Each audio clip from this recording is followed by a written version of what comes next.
Halo, selamat pagi semua. Jumpalah dengan kami, Animha Learning Center. Inilah video pertama kami yang kami coba untuk berbagi dengan semua kalangan pendidikan, baik itu guru, dosen, mahasiswa, maupun siswa. Semoga video-video pembelajaran kami ke depannya boleh membantu dalam proses pembelajaran yang berlangsung saat ini.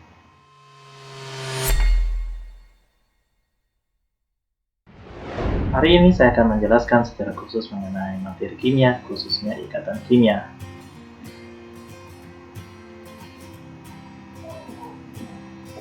Nah, jadi, materi yang pertama dalam ikatan kimia itu adalah kestabilan suatu unsur dalam membentuk senyawa. Tujuan pembelajarannya adalah menjelaskan kecenderungan suatu unsur mencapai kestabilan berdasarkan konfigurasi elektron. Mari persiapkan diri kita untuk belajar hari ini. Sebelumnya, pasti semuanya sudah tahu dengan 3 hal ini. Ketiga gambar ini adalah bahan-bahan yang sering kita jumpai dalam kehidupan kita sehari-hari. Yang pertama adalah air. Air, rumus senyawanya adalah H2O. H2O adalah penggabungan antara unsur hidrogen dan oksigen. Yang kedua, garam dapur. Dalam kimia disebut NaCl, gabungan dari natrium dan klorin. Yang ketiga, itu adalah asam cuka, atau rumus kimianya CH3COOH, penggabungan dari unsur karbon, hidrogen, dan oksigen. Namun,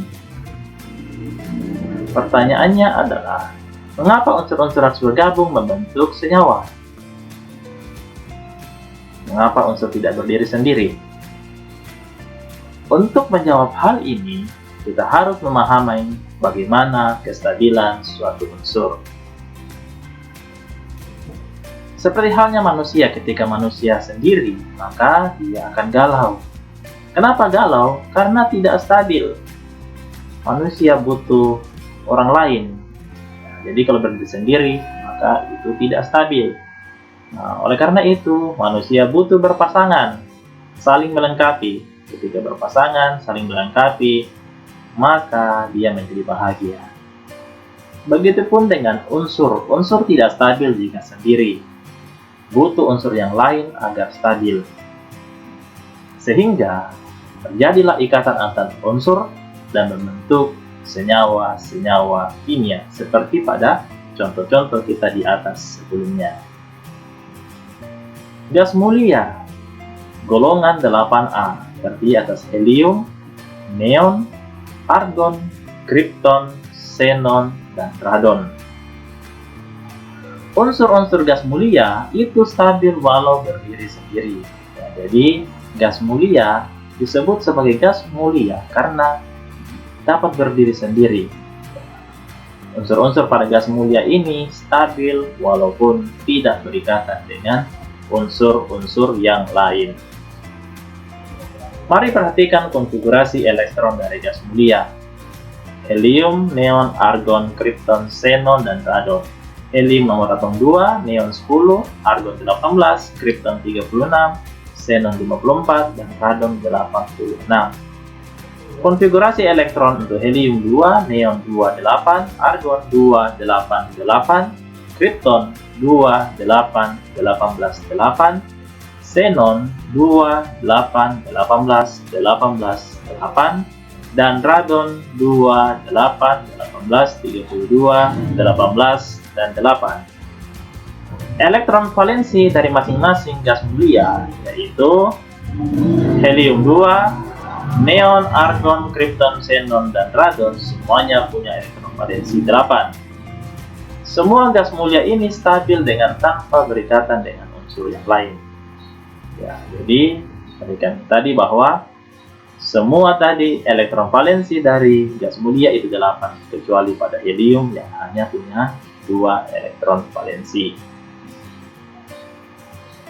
Kestabilan unsur. Gas mulia stabil karena memenuhi kaidah duplet dan oktet. Oktet artinya unsur stabil jika memiliki 8 elektron pada kulit terluar. Nah, seperti pada gas mulia tadi, semuanya punya 8 elektron valensi. Maka itu yang disebut stabil karena memenuhi kaidah oktet. Selain itu, ada juga kaidah duplet. Di luar daripada unsur-unsur gas mulia yang lain, dikecuali pada helium, helium memiliki 2 elektron pada kulit terluar dan itu juga stabil. Itu yang disebut duplet. Nah, jadi gas mulia memenuhi kaidah ini, duplet maupun oktet. Dan unsur-unsur yang lain harus berikatan agar dapat memenuhi oktet atau duplet.